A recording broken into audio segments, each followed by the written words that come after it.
Welcome to NS5 news. Malkajgiri BRS party ఆధ్వర్యంలో మల్కాజ్గిరిలో ఆత్మీయ సమ్మేళన కార్యక్రమం నిర్వహించారు.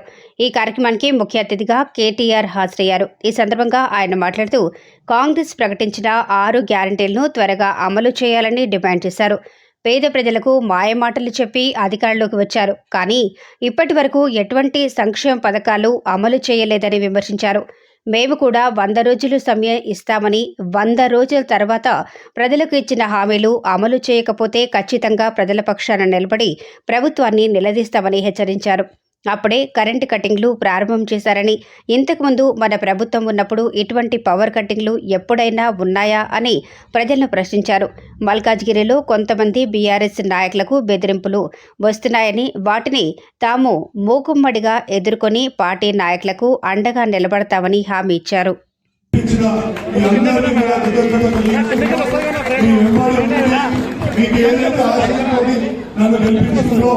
వాటి పనులు కూడా పూర్తి చేస్తారని ఇలా హామీ ఇవ్వడం, రైల్వే అధికారులు కూడా హామీ ఇవ్వడం జరిగింది.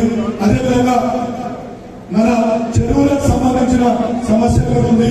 ఆ చెరువులకు సంబంధించి కొందరు ఓనర్స్ చేసిన కేసులను కూడా వాళ్ళందరినీ కూడా సమన్వయం చేసుకుంటూ వాళ్ళందరినీ ముందుకు తీసుకెళ్లి ఒక కాంప్రమైజ్ పొందుతున్నామన్నా. అదేవిధంగా రిజర్వాయర్ కి సంబంధించి గౌతమ్ నగర్ లో రిజర్వాయర్ గారిని కలవడం జరిగింది.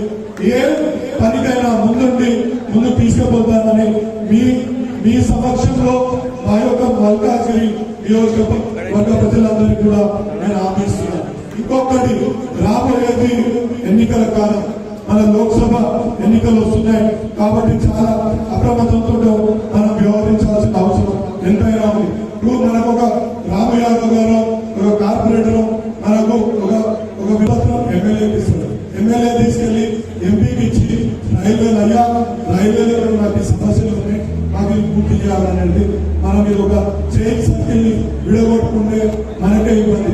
ఇంతకుముందు ఎవరుంటే ఇక్కడ ఎంపీ రేవంత్ రెడ్డి ఉండే, ఒక్క రైల్వే బ్రిడ్జ్ అన్నా ఇక్కడ తీసుకొచ్చి కదా. కాబట్టి మీరందరూ ఆలోచించాలా. ఆలోచించి మనకు చాలా మంది చెప్తున్నారు, అరే సెంటర్ లో మనకే పని ఉంటుంది.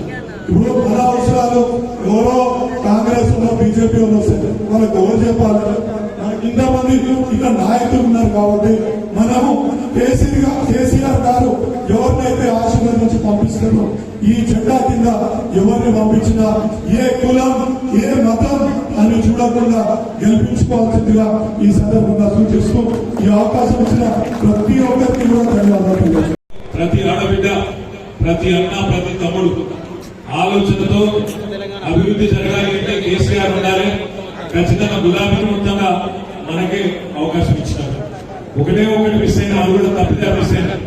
ఆ కోసమయంలో రాజా సింగ్ ఒక్కడే తప్ప కొద్దిగా మిస్ అయింది, కానీ లేకపోతే అది కూడా మొత్తంగా క్లీన్ స్వీప్ అయి హైదరాబాద్ లో ఎక్కడ కూడా వేరే జెండా కనబడే పరిస్థితి మన జరిగిన శాసనసభ ఎన్నికల్లో.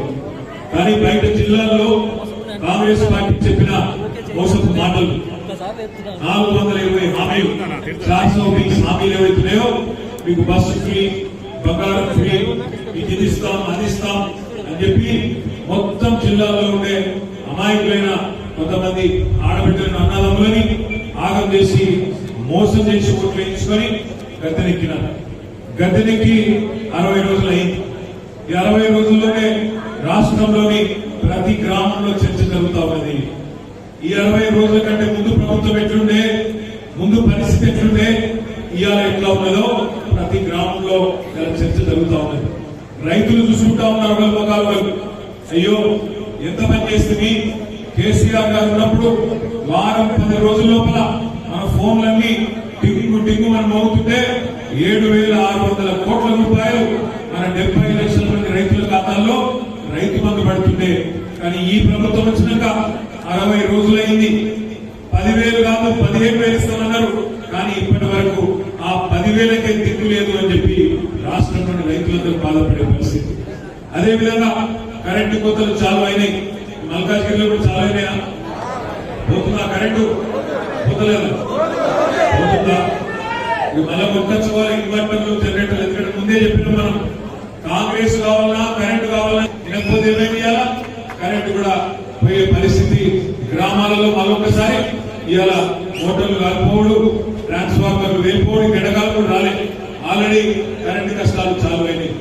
ఫ్రీ బస్ అని పెట్టుకోమండి. ఆ ఫ్రీ బస్ ఏమైతుందో ఆకంటే బాగా మీకు ఇట్లాంటి దృశ్యాలు.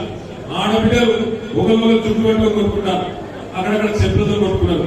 ఇంతకంటే దుర్మార్గమైన పరిస్థితి ఏంటో చూడలేదు. ఒక దిక్కేమో ఆడబిడ్డలు గుద్దుకునే పరిస్థితి వచ్చింది, ఇంకో దిక్కు టికెట్ కొనుక్కున్న మొగోళ్ళు వాళ్ళు నిలబడి వాళ్ళు తిట్టుకునే పరిస్థితి వచ్చింది. బయటనేమో 6.5 లక్షల మంది ఆటో డ్రైవర్లు రెక్కాడితే కానీ రెక్కాడ వాళ్ళు వాళ్ళు తిట్టుకుంటా ఉన్నారు. మార్పు వదిలేసినాం, మా కొబ్బరి మూసుకున్నాడు ఈయన అని చెప్పి ఆయన వాళ్ళు తిరుగుతా ఉన్నారు. నేను నిన్న కుత్బులాపూర్ నియోజకవర్గానికి పోయినా. షాపూర్ లో ఒక మార్కెట్ ఉంటే ఆ మార్కెట్ లో పోయినా.